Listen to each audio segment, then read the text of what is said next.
Hi, this is Dr. Bernstein with our January 2018 teleseminar. Before we begin, I want to warn you that my responses to your questions are hypothetical responses. They're not always going to be really applicable to your situation because I've geared them to address the general listener.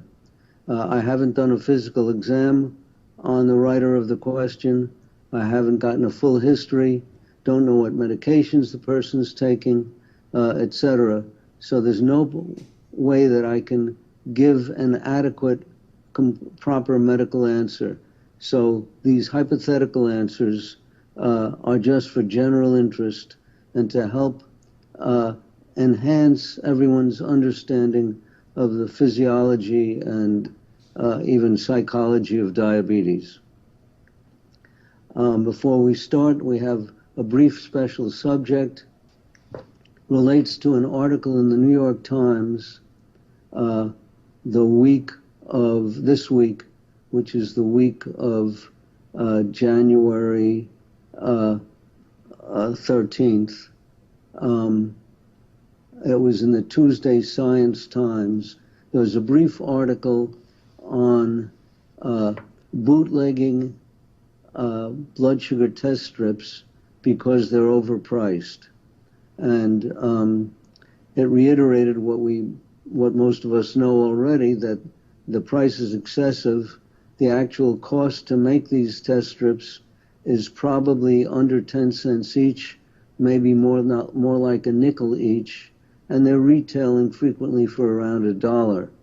And there are diabetics, type 1 diabetics out there who need the test strips for survival and either can't afford them or their insurance doesn't pay the full cost, etc. On the other hand, there are other people, including type 2 diabetics, who have been prescribed test strips but don't use them, and they've been selling the test strips to a number of bootleggers, probably hundreds or thousands around the world. And the bootleggers then sell them to the retailers at lower prices or may sell them directly to patients on the internet. The bootleg strips, if there's a way of getting your money back if you've been shipped the wrong thing, are legitimate in the sense that if the expiration date is not short, that is, if it's not going to expire next week or in a month, or if it hasn't expired already, the strips are usually legitimate strips that have been returned by users who have not used them. Just letting you know, you can read the article in the New York Times. You could probably get the New York Times, Science Times internet page probably on January 12th. The first question deals with diabetic frozen shoulder. And I want to give you an explanation of this in advance of the question. As far as I can tell, diabetic frozen shoulder is a result of the glycation of collagen in the connective tissue near the shoulder. And it doesn't just show up near the shoulder. You can have carpal tunnel syndrome, which can be caused from glycation of collagen in the carpal band around the wrist. There is Dupuytren's contracture, which has a similar etiology. And what happens is the fibers in this connective tissue get glued together by the glucose. Glucose sticks to protein in the fibers. Usually the protein is collagen. Why collagen? Because collagen is probably the longest lived protein in the body. a healthy 21-year-old, I've read that collagen has a lifetime of 15 years. So once you've glycated collagen, it's around for a long time. And the fibers are glued together by the glucose. And if you try to move the joint that's encased in glued fibers, you might tear some of the fibers. Ordinarily, they move relative to one another, but if you're trying to move them and they're glued together, they might get torn apart, causing inflammation. And this inflammation is what can cause the pain or restricted range of motion on the what's called the frozen shoulder. It usually doesn't freeze totally, but there's a sequence or progression of degrees of loss of mobility. One way to tell if you have diabetic frozen shoulder is to reach behind your back and try to touch your spine. See how high up the spine your hand can go. And you start with the dominant hand, which is usually the first one to be affected, the dominant shoulder. So you move your hand up, and then you go with your non-dominant hand and see if the non-dominant hand goes higher than the dominant. And if it does, you know that the dominant one has limited range of motion. I won't go into the treatment, which appears in an article that's on the website for my book, Diabetes Solution, but we'll now go into the question. And you'll see from what I just told you, if collagen breakdown in the connective tissues leads to frozen shoulder, could it also lead to eye floaters? Would taking a collagen supplement help? Well, as I just explained, it's not collagen breakdown, it's the gluing of collagen fibers together by glucose. So this question has no meaning when you look at reality. And certainly taking a collagen supplement would have nothing to do, would not stop the fibers from being glued together by glucose. And of course, this only occurs when blood sugars are elevated. So you don't see it ordinarily in non-diabetics or in diabetics with normal blood sugars. Next question. Would my AFib make RR interval study difficult to interpret? This is a person who has atrial fibrillation, where the atrium of the heart, which sends the signal that causes the ventricle to contract, so it's the source of heartbeats.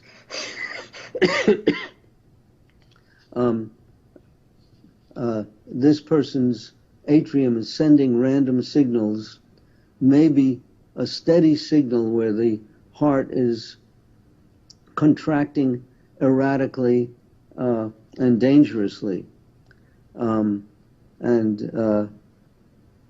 He's asking whether the RR study, which is looking at the heart rate, how it varies with deep breathing, whether that would be affected by atrial fibrillation. Well, it depends whether the atrial fibrillation is paroxysmal or continuous. If you only get atrial fibrillation on occasion, and you're not in one of those occasions where the heart's beating erratically, then you might be able to do an RR study. But if you have fairly continuous atrial fibrillation several times a minute, then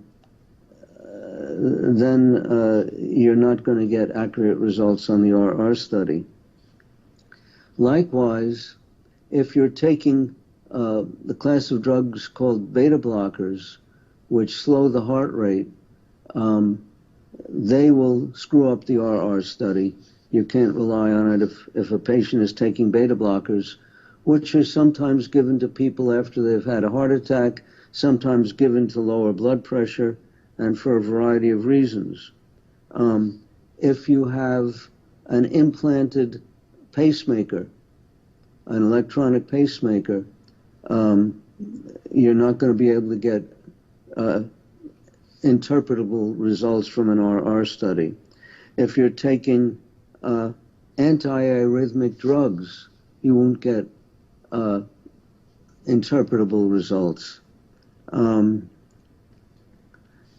If you have frequent PVCs, which are premature ventricular contractions, any doctor can spot them on an electrocardiograph.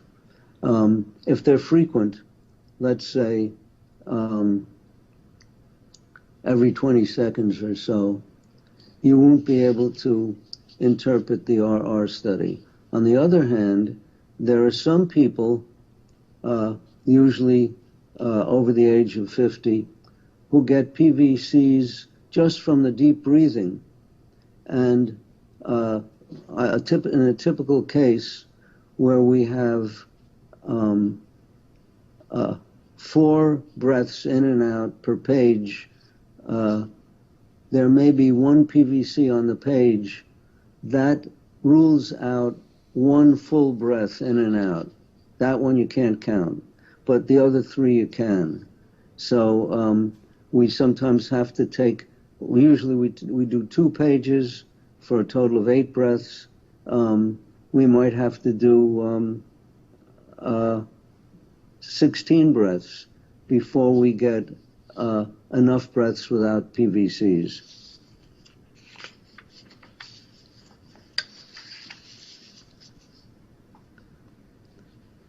My daughter is 14 and recently diagnosed type 1. Her endo said that her low-carb diet has made her insulin resistant. Do you have any advice for us? Well, if any, first of all, what causes insulin resistance? We're going to answer that in another question. And a low-carb diet certainly does not cause insulin resistance. If anything, it will help facilitate beta cell recovery if you still have some beta cells left, because a low-carb diet is less of a challenge to your remaining beta cells, telling them to make a lot of insulin.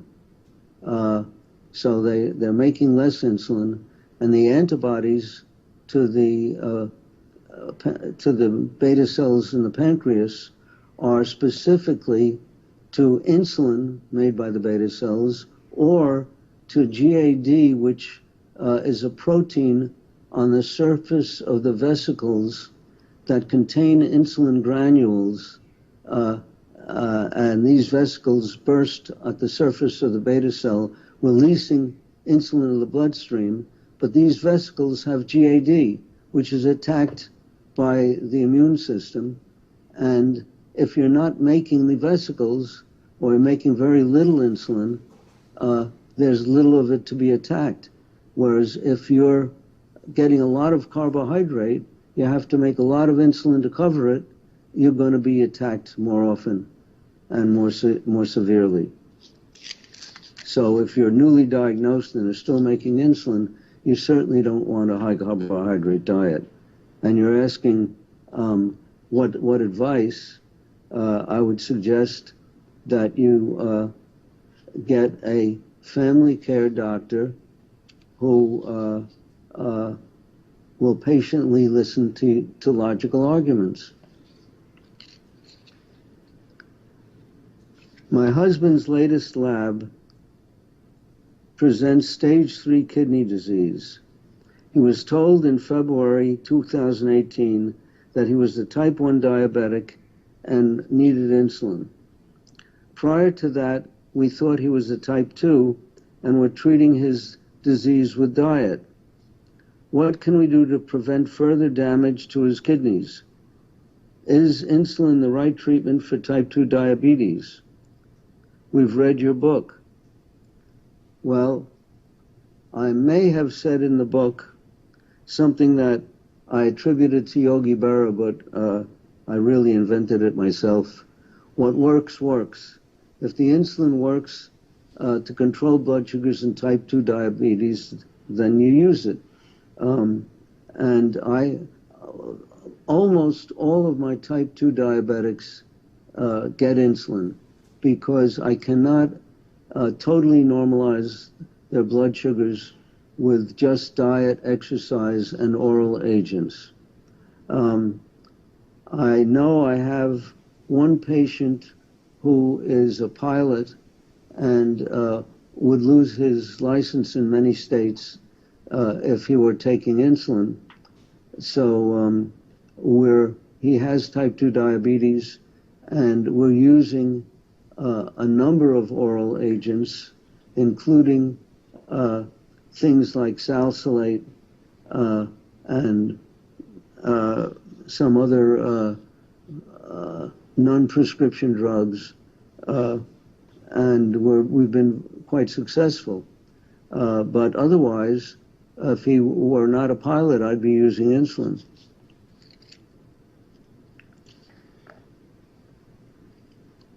Now, if you're trying to preserve his kidney function, I imagine the physicians have put him on an ACE inhibitor.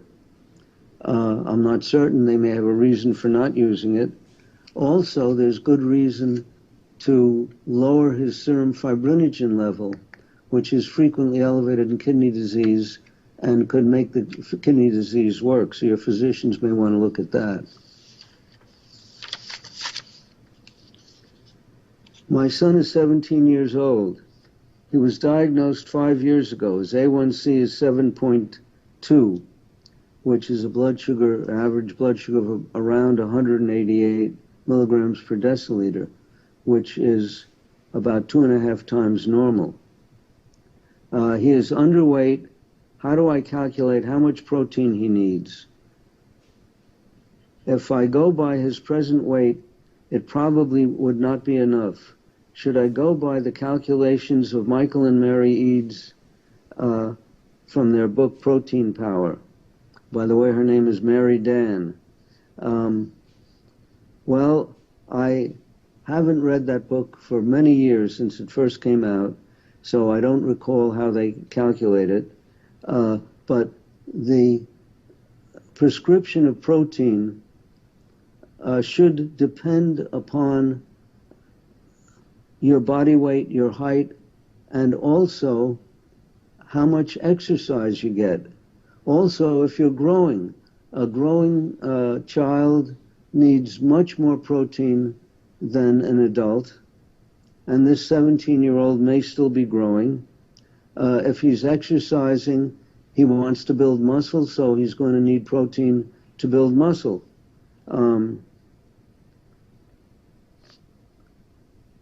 So my guess would be, and it might be totally wrong, would be somewhere between 1.5 and 2 grams of protein per kilogram of body weight. But that's just a guess.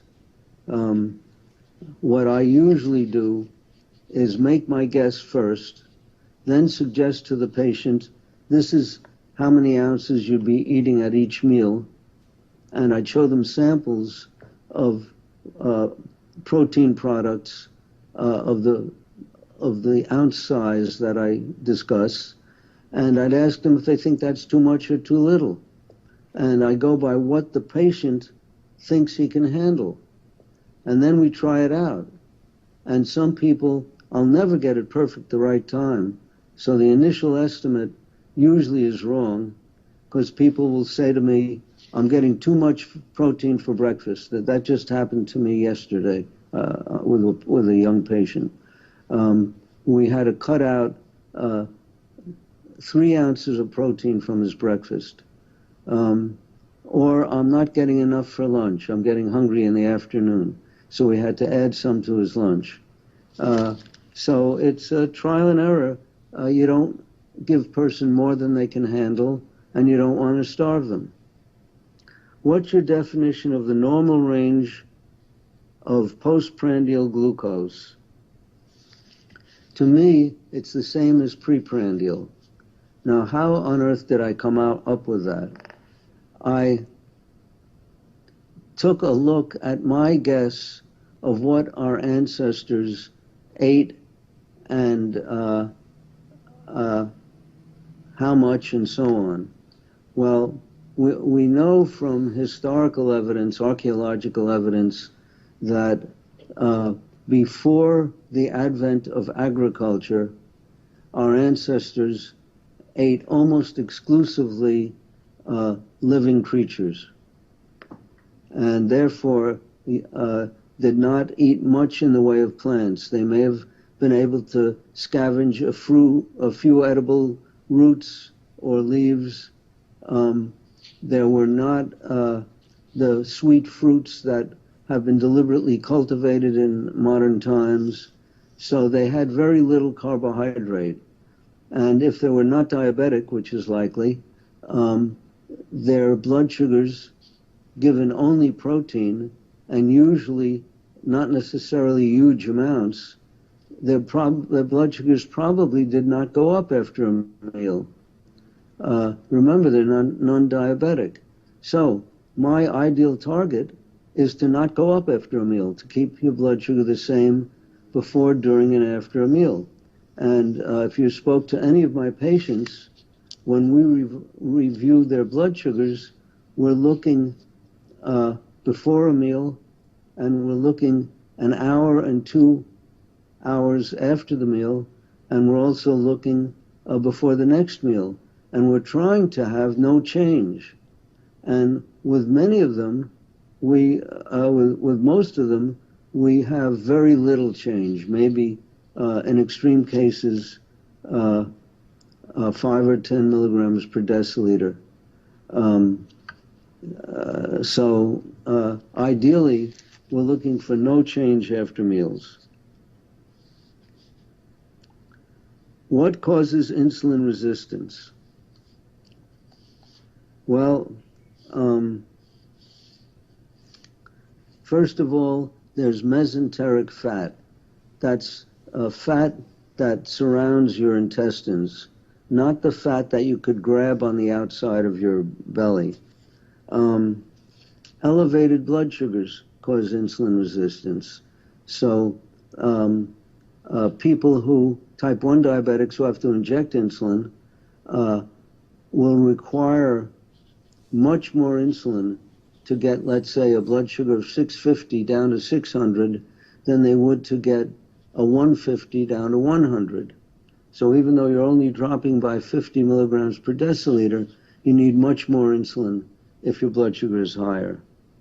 Dehydration will lower your blood volume and lower the delivery of blood, glucose, and insulin to your peripheral tissues. So dehydration acts as if it's equal to insulin resistance, but it's more of a mechanical phenomenon causing insulin resistance. Inflammation causes insulin resistance. So whether it's osteomyelitis in a jawbone or in a toe, blood sugars will go sky high due to insulin resistance caused by the inflammation, which was caused by infection.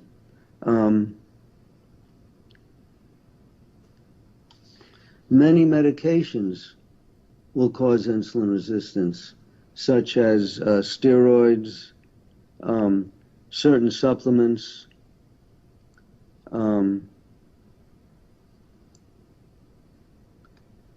there's also scar tissue at injection sites.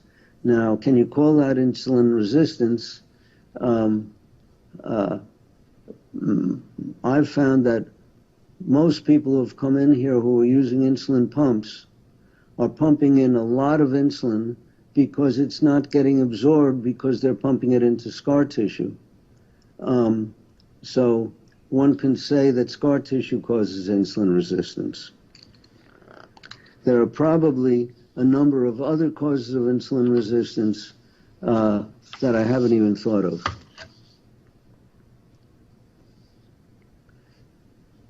Type 1 diabetes for 52 years.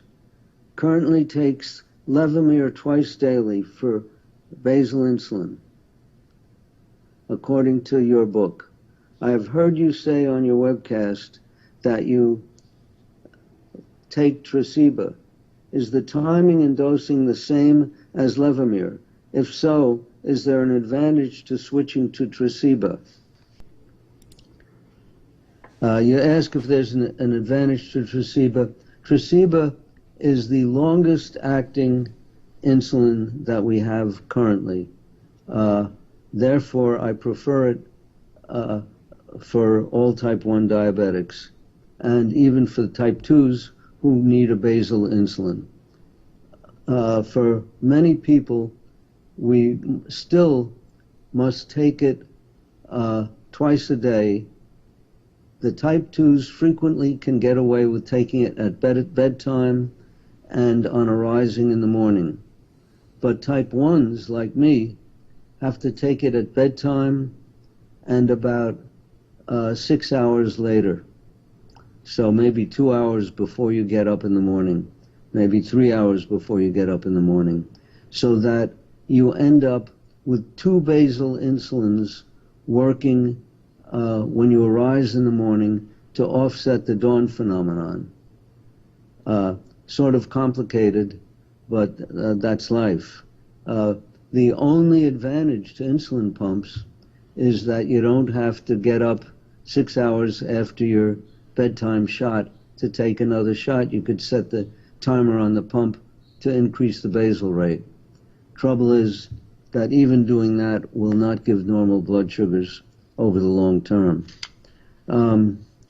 As far as the dose, the amount of insulin that you give, usually it's the same dose as the Levemir, but I initially give 1 or 2 units less for each dose, just in case a person will respond differently than the average, and I don't want them going too low. I'd rather them go too high than too low temporarily. So for the first night, we'll have them take a little less than the Levemir dose. That's basically it. What's your opinion about the diagnosis of type 1.5 diabetes? Well, I've heard people talk about 1.5, 1.3, 1.25. This is, as far as I'm concerned, it's a nonsense diagnosis. Their diabetes is a spectrum. Can be very mild and can, where you're making a lot of insulin, or very severe, where you're making absolutely no insulin. There are people who are called type 1 diabetics, usually children who show high antibodies to insulin or to their pancreas at some point in time, who are still making a lot of insulin and therefore are not thought to be diabetic by many endocrinologists. So here you have a type 1 who's very mild. You could have type 2s who have had type 2 diabetes for so long that their high blood sugars have burned out their beta cells, and they now require as much insulin as a type 1 diabetic. So there are all kinds of variations in there, and to try to give absolute numbers to the disease you have, to me, doesn't make sense. I say treat the blood sugar, not the name. And you do whatever is necessary to treat the blood sugar, to normalize the blood sugar around the clock.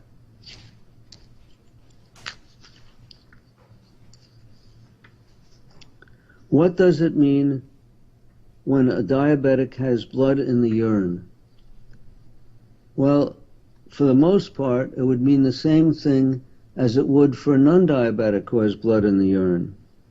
So It could be a urinary tract infection, a severe urinary tract infection. It could be kidney stones.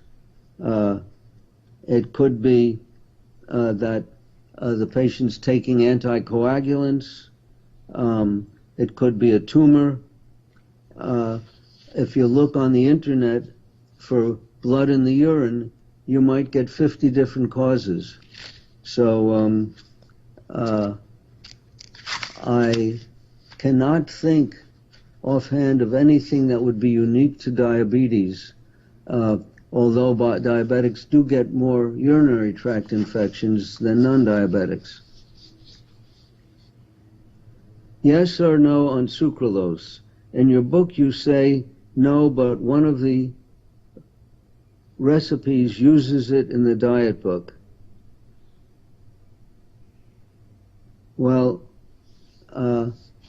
if the sucralose is powdered, there's a good chance that the bulking agent is something less expensive than the sucralose, such as glucose or table sugar.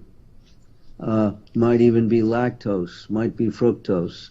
So you have to find out what really is in the package. So you look at the label on the package, you may be able to determine what other substances are in there with the sucralose. If it's pure sucralose, it should be okay. Is it important to take a blood sugar reading before 2 hours is up, since I started to eat, or at the end of eating? I say it could be either, but do it consistently. So, of course, if it takes you an hour to eat, it becomes more of a question mark, but I'd say that you could take it. I usually prescribe at the end of eating, but if it's easier for you to do it from the beginning of eating, I would say it's okay. And I usually recommend both 1 hour and 2 hours if you're adjusting medication doses. If you've gotten all your doses down pat and you know what you should be taking each day, you can frequently get away with not doing such frequent blood sugars. But you should have demonstrated to yourself that your blood sugar is unchanged at 1 hour, 2 hours, and all the way until the next meal.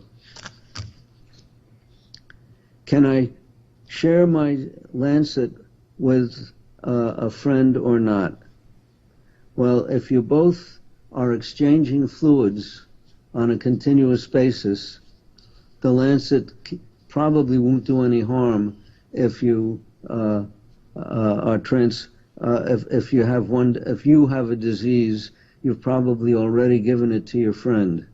But if you haven't been exchanging fluids, you certainly should not give your lancet to anyone else. By the lancet, I mean the little thing with the point on the end. As far as the lancing device goes, I would say that if you wipe the end of the device off with some alcohol, you can, or peroxide, and you change the sharp instrument inside the lancing device, you could do that.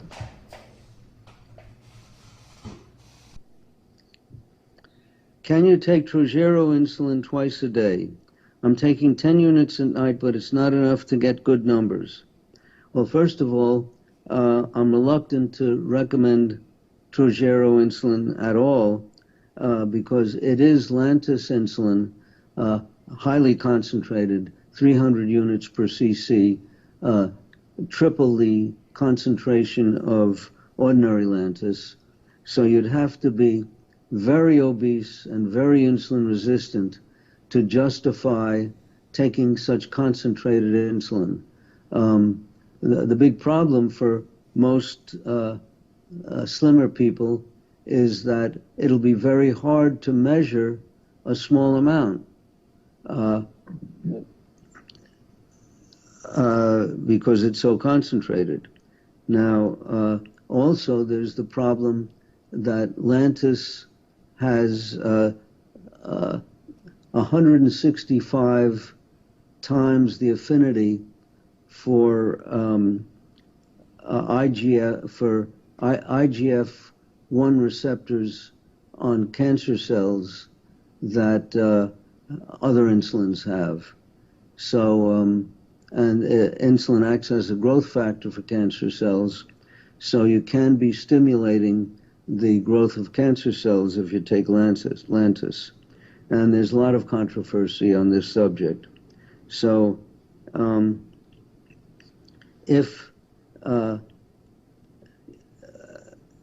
you're taking 10 units at night, and if you're a type 1 diabetic, you probably should be taking it twice a day, and you should read my book, Diabetes Solution, because using one insulin to treat diabetes doesn't always work. You have to look at your blood sugars around the clock, and one insulin usually doesn't always do the job.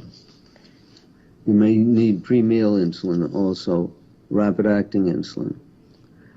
Type 1 since 1997.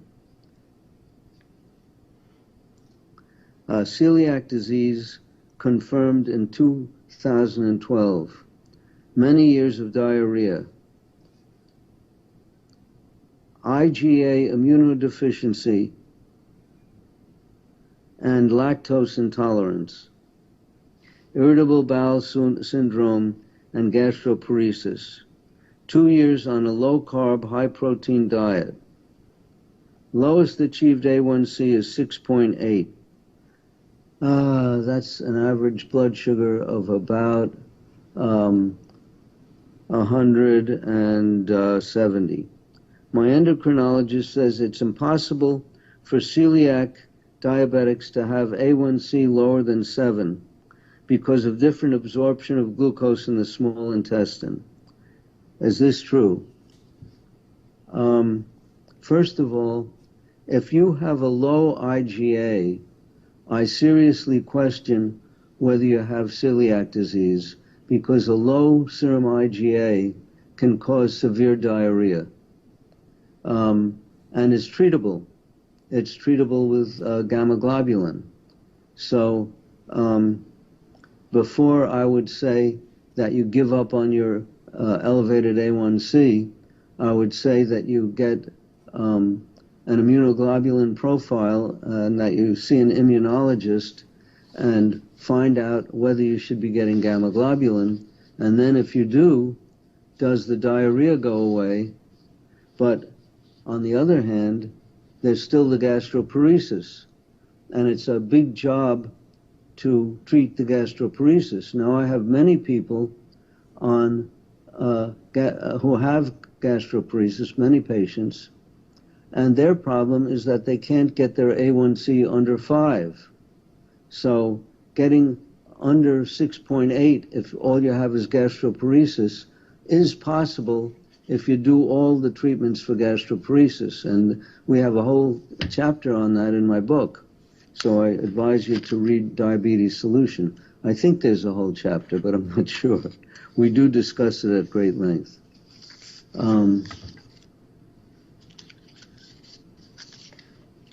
Type 2 diabetic on insulin.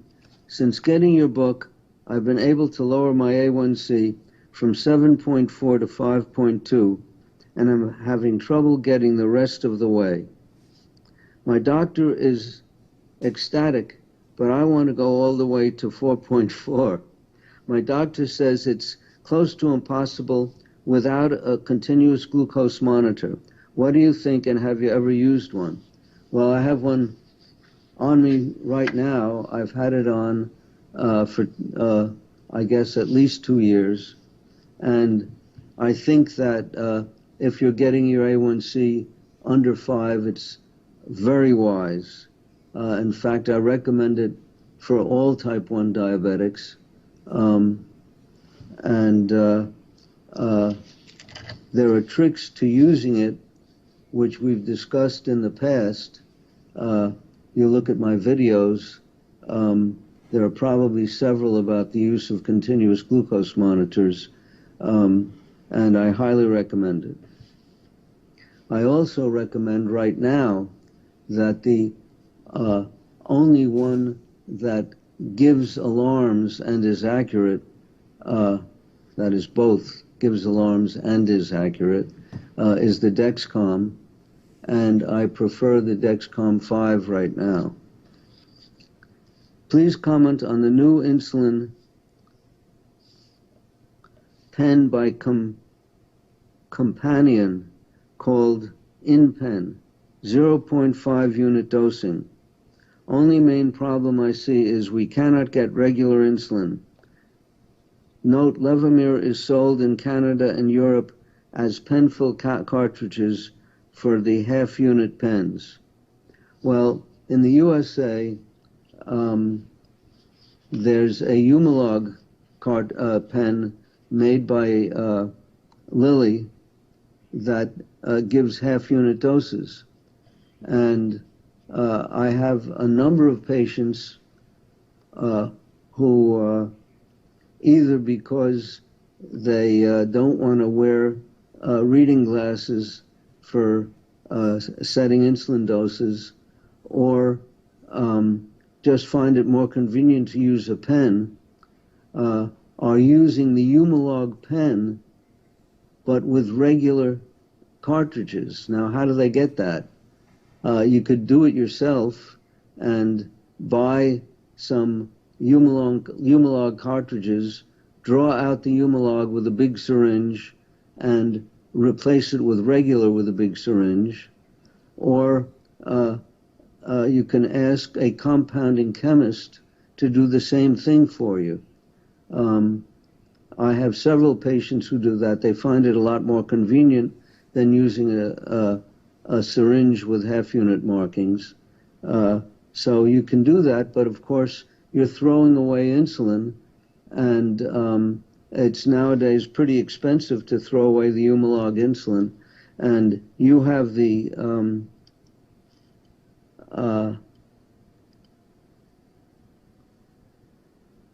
Levemir. You'll be throwing away the Levemir to load it up with regular, but it can be done, and it works.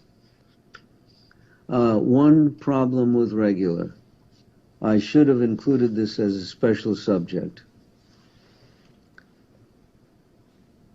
Human insulin can coagulate in the very fine needles used with most insulin pens.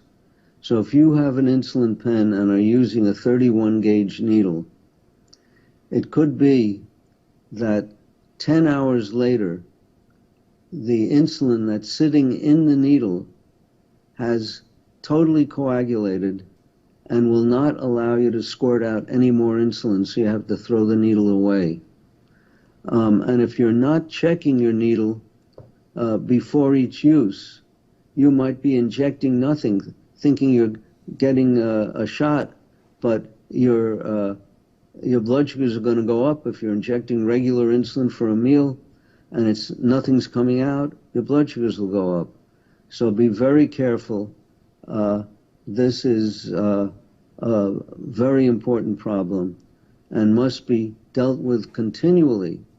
You don't know how long that syringe, that needle is going to last without being coagulated. Now, if you're taking a second shot only 2 hours later, chances are it will not have coagulated. I usually don't recommend that in my book, but if you wait 5 or 6 hours, it might have coagulated. You got to try to squirt a couple of units out. You could squirt it on your hand. You could squirt it in a glass of water just to see if then any insulin's coming out. Type 1 for just over 35 years. Over the past 5 or 6 years, however, I've been experiencing a steady decline in my white blood cell count. My initial measurement was 2.6. No, my latest measurement was 2.6. Additional tests do not indicate cancer.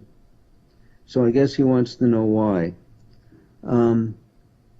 I would check your free T3 because that's triiodothyronine, which is a thyroid hormone. It's the active thyroid hormone.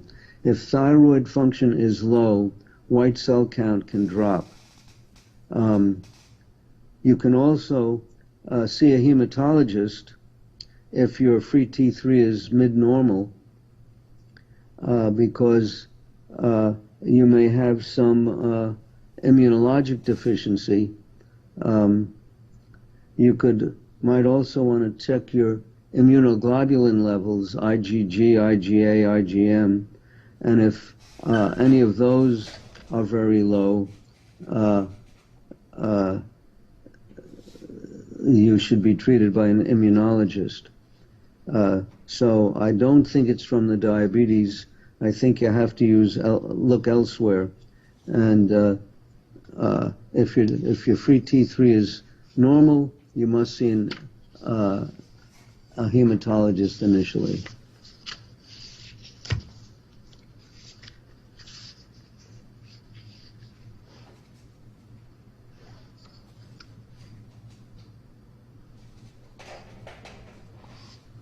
"27 years old, type 1 diabetic, since 20 years of age. 2 months ago,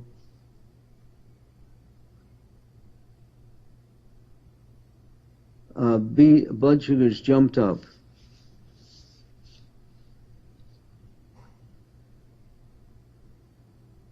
Before I was taking from 2 to 3 units maximum in the morning, and my blood sugar was perfect all day long. But now I am forced to take up to 7 units in the morning, and when I check in the afternoon, it's been between 160 and 220. I am now on low-carb diet. Everything was okay, and suddenly everything changed. It's like I sacrificed for nothing." Well, it sounds to me, and I could be totally wrong, of course, that you are still making insulin about 5 years after your diagnosis. You required so little insulin compared to the usual type 1 diabetic adult, could only be because you must have been making insulin. And then your beta cells eventually burned out. That could have been from another immune attack. Most type 1s get their major immune attacks around age 11 or 12. You got your major one when you were about 20, but you could have had subsequent attacks. If your blood sugars were normal from the age of 20 to 25, I would say that we can't blame can't blame high blood sugars on causing beta cell burnout. My guess is that you probably had another immune attack, or several.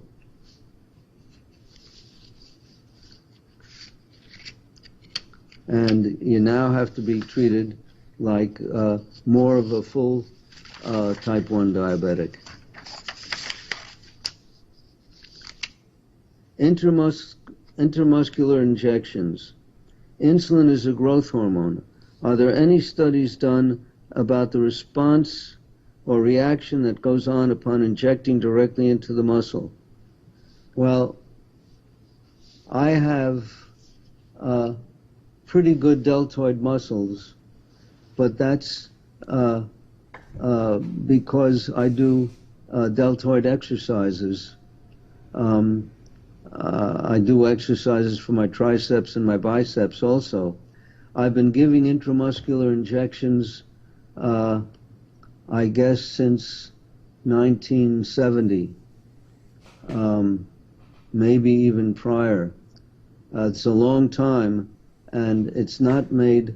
I usually do it with my right hand into my left shoulder, and my left deltoid isn't any bigger than my right deltoid. So I doubt that these intramuscular shots have made the muscle grow. Hypoglycemia unawareness. Do usually the hypo symptoms reduce on low carbohydrate ketogenic diets, and is that bad? Hypoglycemia unawareness can be caused by two things. Can be caused by severe autonomic neuropathy, which is caused by years of high blood sugars, but it can also be caused by downregulation of sympathetic receptors, of the neuroreceptors for adrenaline. If you have a lot of hypoglycemic events and you're frequently making adrenaline in an effort to bring your blood sugar back up, this is autonomic function, eventually the receptors for the adrenaline will not respond as well and may have very little response, so that you don't get the tremors or other symptoms of hypoglycemia that one would usually get. So a cause of hypoglycemia unawareness could be frequent low blood sugars, that is below normal. So frequent hypoglycemia can cause hypoglycemia unawareness. Has nothing to do with a low carb diet. I don't recommend keto diets because most of them are too low in protein and lead to protein malnutrition. And that's basically it.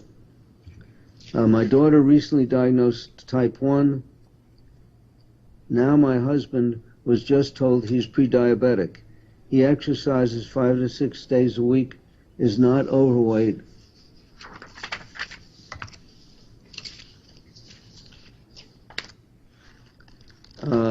And eats fairly healthy. Although my daughter can't eat the foods he does, such as yogurts and bread, what more can he do to prevent his diabetes from happening? That's a good question. I would say that he absolutely cut out the bread and he eliminate the sweetened yogurts, but the bread looks like a big culprit. I think that his exercise should be both anaerobic and cardiac, and we describe it in the book, but the bread looks like the big culprit. Neuropathy, it seems like it will never go away. I've been on a strict low-carb diet per your principles for the last 2 years, and I've had diabetes for over 20 years. My question is, do you suppose the pain will go away and improve over time from your knowledge and experience? Well, first of all, in my experience, I've seen neuropathy reverse with normal blood sugars. So the question is, have you really had normal blood sugars for the past 2 years? Secondly, I've seen painful neuropathy occur after numbness because the nerves are resprouting with normal blood sugars. In fact, this is a warning that I give in my book, that if you have numb feet and then normalize your blood sugars, as the nerves resprout, you can experience what people have called lancinating pain, extreme pain, but it usually only lasts for a few months. I actually had one case of a man who did not have numb feet but had painful feet for years, and had a very high A1C when I first saw him. I think it was around over 11. And It took about a year for the pain to go away.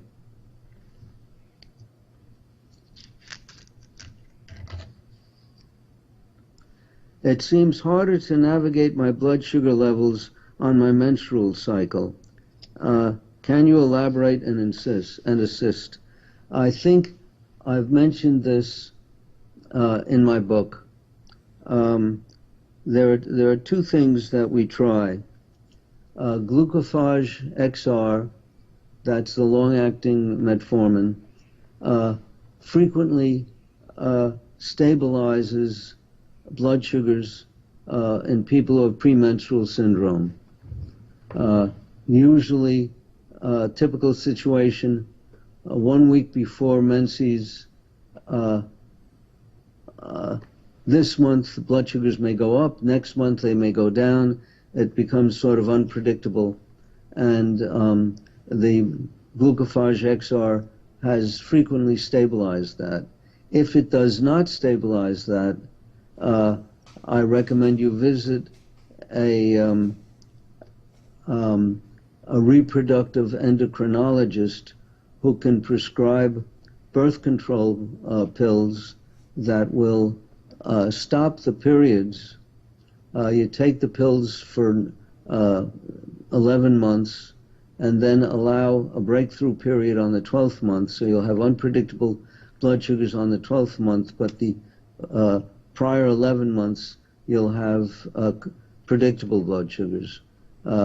And a reproductive endocrinologist knows how to prescribe an appropriate birth control product for your situation. I have read that they are experimenting with using stem cells to treat or cure type 1 diabetes. Given the cost of banking cord blood, would you recommend it? Well, first of all, I don't believe that stem cells are currently curing diabetes. And if they were, there are many problems associated with them, including the fact that they could be, that once they become beta cells, they could be attacked again. So you have to be able to prevent further attacks. But there's still problems. Nevertheless, cord blood banking is a good idea for many other disorders. You never know when that cord blood can be of value to someone in the family of the infant who provided the cord blood. For example, I have common variable immune deficiency, and my daughter had banked cord blood from her daughter, and she offered to give that cord blood, use that cord blood for me to make cells to replace my immune system. But of course, to totally destroy my immune system and replace it with a new immune system, I was not willing to take a chance on. So that would be experimental, but you never know down the road when the cord blood could be of value for something. So I doubt that it's going to be the answer to curing type 1 diabetes, but I would still bank it if you think you can afford the cost. How many grams of sugar do stevia drops actually have in them? The bottle says 0 grams for 5 drops, but when I use 14 drops in my coffee in the morning, plus 1 tablespoon of cremora, which has 5 grams of carbohydrate. I'm sorry, 5 grams per tablespoon. My blood sugar rises 30 points with nothing else to eat or drink. Well, first of all, I doubt that it's the stevia. Stevia probably has virtually no carbohydrate. But the tablespoon of cremora has 3 grams which if you weigh 140 pounds could raise you about 20. So you go up about 20 just from the Cremora. And then coffee can raise your blood sugar. It stimulates the production of glucagon. So you're going up by 30. We can say that the Cremora is 20 and the glucagon effect is another 10. That would add up very nicely. Well, that's it for the current teleseminar. We'll have another one for February on Wednesday, the 27th of February, 2019. Thanks for listening and watching, and good luck.